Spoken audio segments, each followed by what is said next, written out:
বন্ধুসকল আৰম্ভণিতে wish U আ ভেৰি হ্যাপি নিউ ইয়াৰ। মই আশা কৰোঁ নতুন বছৰটো আপোনাৰ ভালে যাওক, বহুত পইচা কমাওক, আপোনাৰ স্বাস্থ্য ভালে থাকক আৰু সবফালে আপোনাৰ উন্নতি হওক। এনিৱে নতুন বছৰত বহুত মানুহে বহুত ৰিজলিউশন বনায়, আপুনিও হবলা বনাইছে যে নতুন বছৰত মই আমুক কাম কৰিম, তামুক কাম কৰিম, এইবাৰ অলপমান পইচা ইনভেস্ট কৰিম বা পইচা অলপমান সেভ কৰিম। যদি তেনেকে ভাবিছে এই ভিডিওটো আপোনাৰ কাৰণে, কাৰণ ইয়াতে মই কিছুমান ষ্টক আপোনাৰ লগত শেয়াৰ কৰিম, ষ্টকৰ নাম যোনবিলাক ষ্টকে 2023 ভাল ৰিটাৰ্ণ দিব পাৰে আৰু ষ্টক বিলাক মই কেনেকে বাছি উলিয়াইছো তাৰ মেথডলজিও মই আপোনাৰ লগত শেয়াৰ কৰিম। সো ভিডিওটো শেষলৈকে নিশ্চয় চাব, কাৰণ ভিডিওটোৰ শেষত মই আপোনাক কম পোৰ্টফলিও এটা কেনেকে বনাব লাগে, ঠিক আছে? সো শেষলৈকে নিশ্চয় চাব। সো বন্ধুসকল মোৰ নাম ৰাজীৱ, আৰু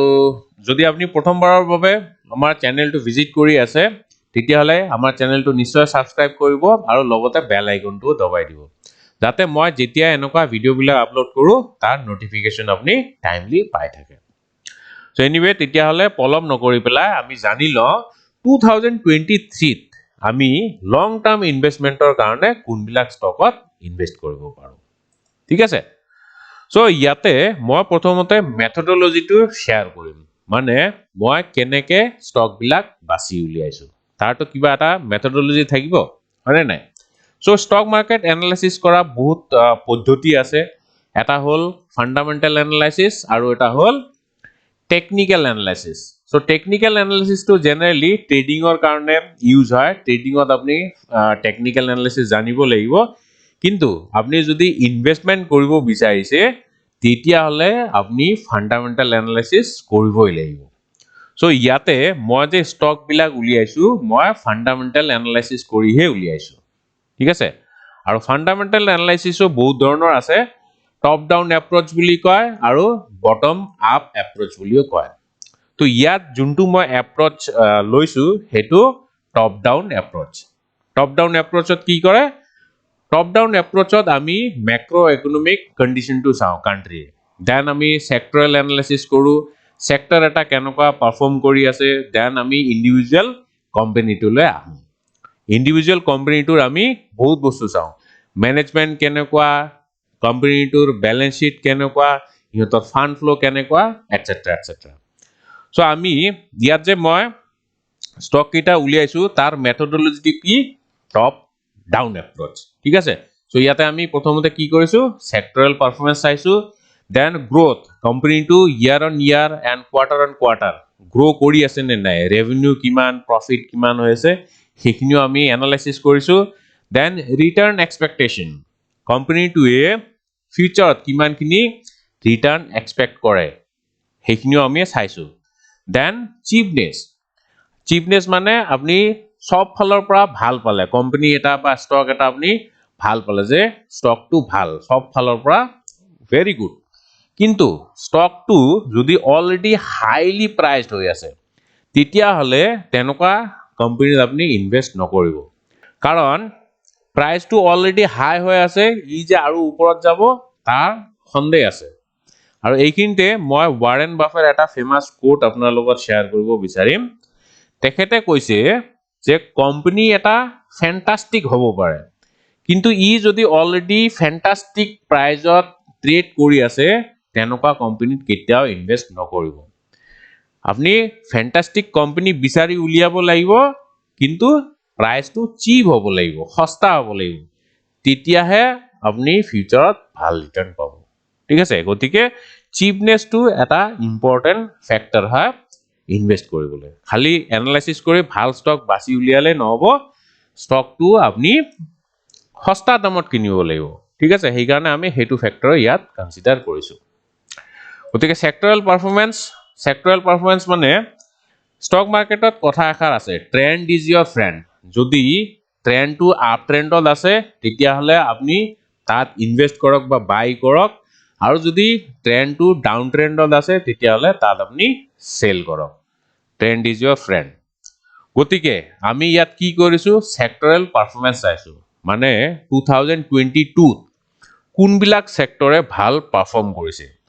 জেনাৰেলি যোনবিলাক সেক্টৰ মোমেন্টামত থাকে এই মোমেন্টামটো ফাৰ্দাৰ কন্টিনিউ হওয়া চান্স থাকে সেই কাৰণে আমি 2022 ৰ টপ পারফর্মার বিলাক বাছি উলিয়াইছো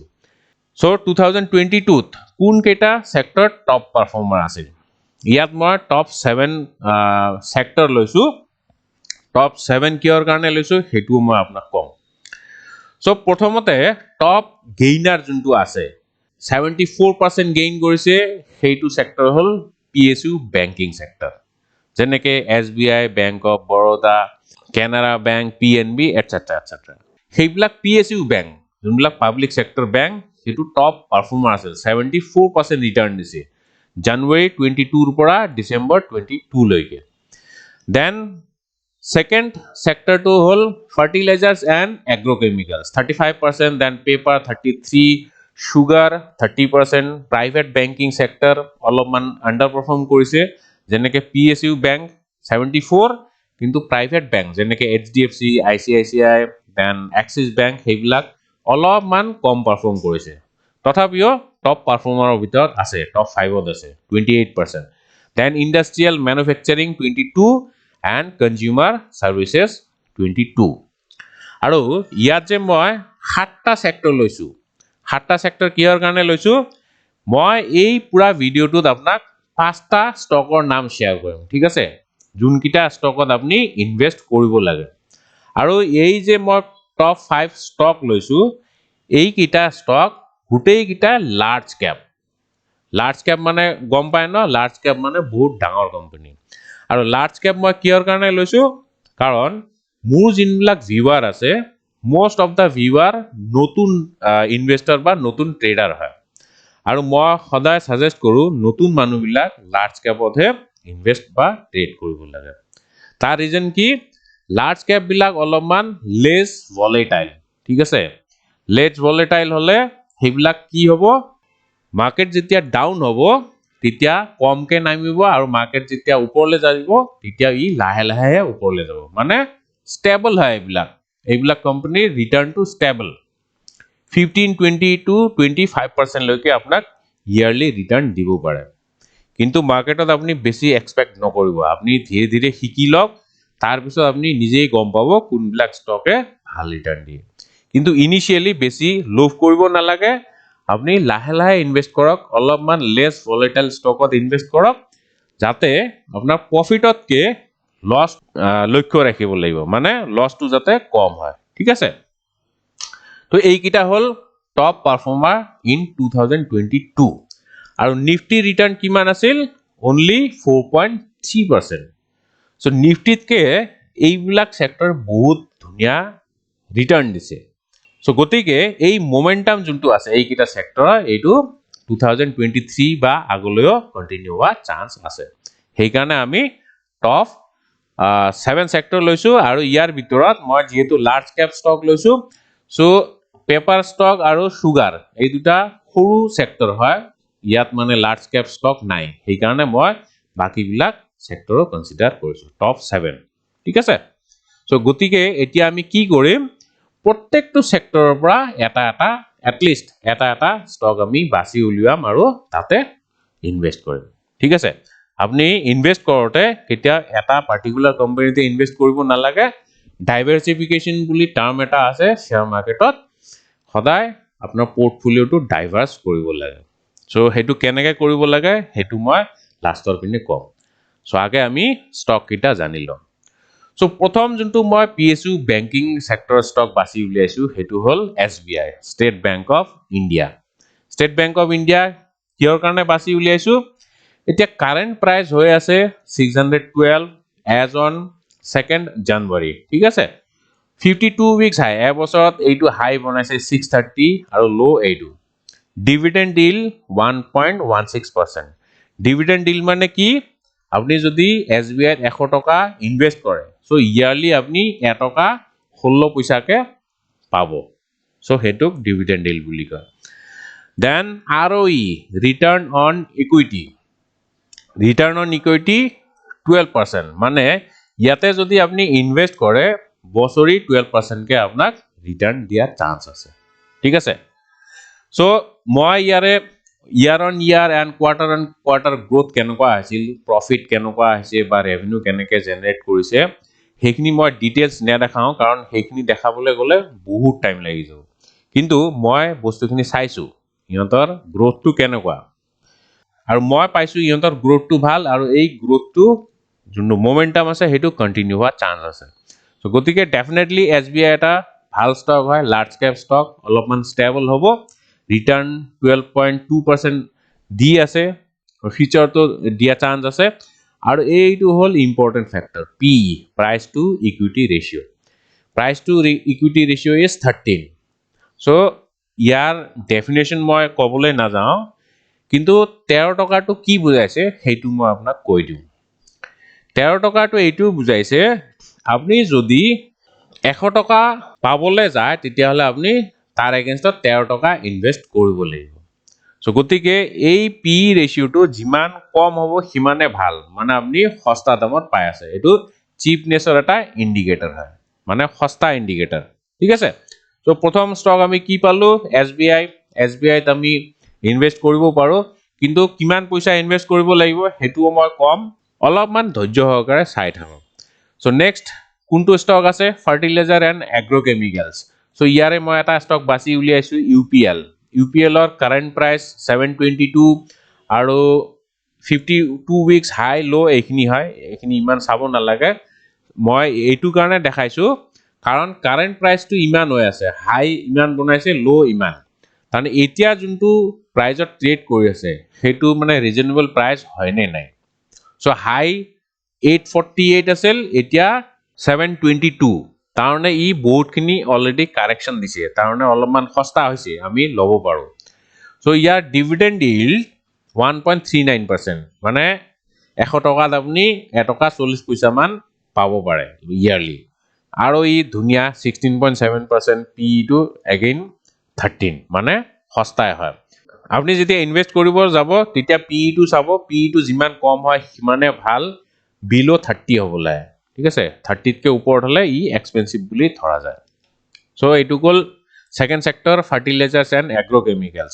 দেন পেপাৰ এণ্ড সুগাৰটো আমি ধৰা নাই কাৰণ তাৰ লাৰ্জ কেপ ষ্টক নাই প্ৰাইভেট বেংকত আমি এটা ষ্টক পাইছো ধুনীয়া ষ্টক HDFC বেংক আৰু মই এটা ডিসক্লেমাৰ দিব বিচাৰিম HDFC বেংক মোৰ পোৰ্টফলিঅ'ত আছে হেতু মানে ৰুল হয় মই যদি কাবাক কিবা এটা কৈ আছো মোৰ যদি কিবা হোল্ডিং থাকে সেইখিনি ক'ব লাগে সো HDFC বেংক মোৰ পোৰ্টফলিঅ'ত আছে সো হেতু মই ডিসক্লেমাৰ দি দিলো সো HDFC বেংকৰ কাৰেন্ট প্ৰাইচ 1629 হাই ইমানটো বনাইছে লো 1272 ইমানখিনি ডিভিডেন্ড ডিল again return on equity 16.6% excellent ধুনিয়া ৰিটাৰ্ণ হয় এটো আৰু PE টু 21 মানে এটো মোটামুটি চিপে হয় ঠিক আছে বিলো 30 হৈ আছে না সো আমি ইয়াতো ইনভেষ্ট কৰিব পাৰো দেন কি ইন্ডাষ্ট্ৰিয়েল মেনুফেকচাৰিং মানে যোনবিলাক ডাঙৰ ইকুইপমেন্টছ বনায় যেনেকৈ BEL Bharat Electronics Limited BEL ধুনিয়া এটা ষ্টক ফান্ডামেন্টালি ষ্ট্ৰং কোম্পানী হয় year on year and quarter on quarter growth বহুত ধুনিয়া কাৰেন্ট প্ৰাইচ 100 रुपीस হাই 15 বনাইছে 150 লো 62 আৰু ডিভিডেন্ড ডিল 1.5 টকা আৰু ই ধুনিয়া more than 15 হলে বহুত ধুনিয়া বুলিয়ে ক'ব লাগিব 20.5 আৰু PE 26 সো এইটো সস্তাই লাগি আছে মোৰ ঠিক আছে সো এইটোতো আমি ইনভেষ্ট কৰিব পাৰো and last but not the least হেতু হল কনজিউমাৰ সাৰ্ভিসেস মানে মেইনলি নিউ এজ কোম্পানিজ বিলাক যোনবিলাক সফটওয়্যাৰ এজ এ সাৰ্ভিস প্ৰোভাইড কৰে সেইবিলাকক কনজিউমাৰ সার্ভিস বুলি কয় ঠিক আছে সো ইনফো এজ নামটো আপনি সাগে গম নাই পোৱা কিন্তু এটা ইহঁতৰ পপুলাৰ ব্ৰ্যান্ড আছে হেতু হল নকৰি.com ৰ তো নাম শুনিছে যোনে চাকৰি বিচাৰি আছে ইহঁতে তো নকৰি.com ত অলৰেডি ৰেজিস্টাৰ কৰিছে সো ইহঁতি কনজিউমাৰ সাৰ্ভিস প্ৰোভাইড কৰে আৰু এটা ফেমাস ব্ৰ্যান্ড আছে ইহঁতৰ হেতু হল 99acre.com সো এইটো ইহঁতৰে ব্ৰ্যান্ড হয় ইনফো-এজ সো যেহেতু এইটো এটা নিউ এজ কোম্পানি হয় এইবিলাক কোম্পানিৰ গ্ৰোথটো বহুত বেছি হয় জেনাৰেলি গতিকে এই ষ্টকটো মই চুজ কৰিছো কাৰেন্ট প্ৰাইচটো অলপমান বেছি 3911 সো আপনি কেতিয়াও প্ৰাইচটো এনেকে চাব নালাগে যে বহুত দামী ষ্টক জেনাৰেলি নতুন ইনভেষ্টৰ বিলাক কি কৰে সস্তা সস্তা ষ্টক বিচাৰি উলিয়ায় যেনেকে সুজলন আছে সুজলন এনাৰ্জি বহুত সস্তা ষ্টক হয় ৰিলায়েন্স ক্যাপিটেল এইবিলাক বহুত সস্তা কিন্তু এইবিলাক কোম্পানীত আপুনি ইনভেস্ট নকৰিব দিস আর কাইন্ড অফ পেনি ষ্টক কেতিয়া গায়ব হৈ যাব আপনি গমেই নাপাব সো সস্তাত পাইছো বুলি যে ভাল কোম্পানী সস্তা দামত কিনিছো এনেকুৱা নহয় আপনি পি টু চাব লাগিব আৰু ইহঁতৰ ফান্ডামেন্টালটো তো ডেফিনেটলি চাব লাগিব সো এইবিলাক কোম্পানীৰ ফান্ডামেন্টাল বেছি ভাল নহয় গতিকে পইচা যদি ইনভেস্ট কৰে তেতিয়া হলে ইয়াত পইচা আপোনাৰ ফসি থাকা চান্স থাকিব ঠিক আছে সস্তাত তো কিনিছে কিন্তু ই ওপৰলে যোৱা চান্স বহুত কম আৰু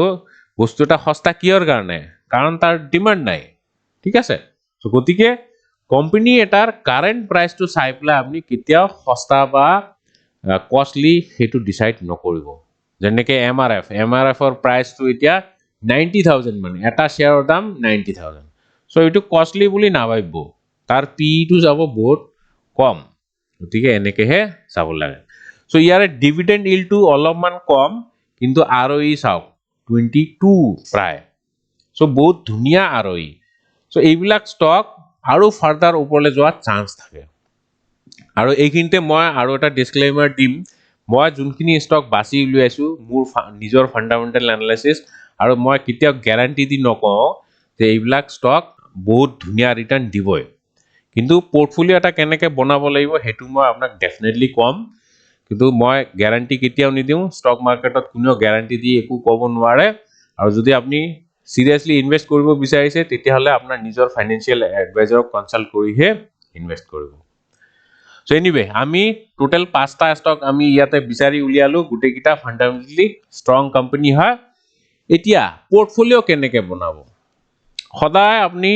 ইনভেস্ট কৰিবলৈ যাওঁতে বিশেষকে শেয়াৰ মাৰ্কেটত আপনি পোৰ্টফোলিও এটা বনাব লাগিব পোৰ্টফোলিওটো সদায় ব্যালেন্স পোৰ্টফোলিও হ'ব লাগিব ঠিক আছে পোৰ্টফোলিও কেতিয়াও এটা ষ্টক হ'ব নোৱাৰে বাঞ্চেছ অফ ষ্টক হ'ব লাগিব ইয়াত যেনেকৈ মই 5টা ষ্টকছৰ নাম কলো সো আপনি কি কৰিব যদি আপোনাৰ ক্যাপিটেল 1 লাখ মান আছে তেতিয়া হলে গুটেই কিটা ষ্টকতে পইচাটো ডিভাইড কৰি দিব ঠিক আছে সো 5টা কোম্পানী মানে এটা কোম্পানীত 20000 কে আপনি ইনভেস্ট কৰিব কৰি পেলাই যদি গুটেই পইচাখিনি এলোকেট কৰে তেতিয়া হে আপোনাৰ পোৰ্টফোলিওটো ওয়েল ডাইভাৰসিফাইড হ'ব ঠিক আছে তেনেকুৱা কৰিলে আপোনাৰ ৰিস্কটো বহুত কমি যাব আৰু ৰিটাৰ্ন পোৱা চান্সটো বহুত বাঢ়ি যাব আৰু এইখিনিতে মই কৈ দিম ষ্টক মাৰ্কেটত ইনভেস্ট কৰিবলৈ আপোনাৰটো ডিমেট একাউন্টৰ প্ৰয়োজন হ'ব সো যদি আপোনাৰ ডিমেট একাউন্ট এতিয়ালে নাই বা ডিমেট একাউন্ট বনোৱা নাই তেতিয়া হলে মই তলত এটা লিংক দি দিম